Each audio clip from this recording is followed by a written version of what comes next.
پیارے بچوں، آج کہانی سنتے ہیں ایک ننھے زرافے کی۔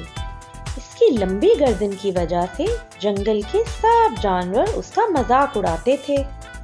ایک دن وہ کچھ کھانے کے لیے نکلا تو بندر بولا، ارے اپنی گردن تو دیکھو، اتنی لمبی، تم سوتے کیسے ہو؟ زیبرے نے بھی کہا، لمبی گردن والا آ گیا، لمبی گردن والا آ گیا۔ ایک دن ایک پری نے اسے پریشان دیکھا تو پوچھنے لگی، تم اداس کیوں ہو؟ زرافے نے جواب دیا، سب جانور میری لمبی گردن کا مذاق اڑاتے ہیں، میں کیا کروں؟ پری بولی، اس سے کیا مسئلہ ہے، تم پریشان مت ہو۔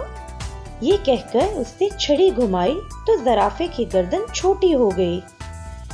گردن چھوٹی ہونے کے بعد جب وہ جنگل میں نکلا تو جنگل کے سب جانور اسے دیکھ کر حیران ہوئے اور اس کی چھوٹی گردن کا بھی مذاق اڑانے لگے۔ زرافہ یہ دیکھ کر پریشان ہوا، مگر خیر وہ آگے بڑھ گیا۔ اسے بھوک ستانے لگی۔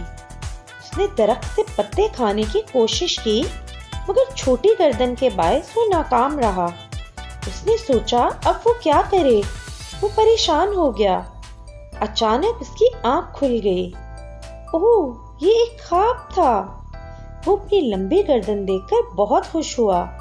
اس نے اللہ کا شکر ادا کیا اور عہد کیا کہ اب وہ اپنی لمبی گردن کی وجہ سے پریشان نہیں ہوگا۔ بچوں، اس کہانی سے ہمیں یہ سبق ملتا ہے کہ ہر حال میں اللہ کا شکر ادا کرنا چاہیے اور دوسروں کو دیکھ کر کبھی ان کا مذاق نہیں اڑانا چاہیے۔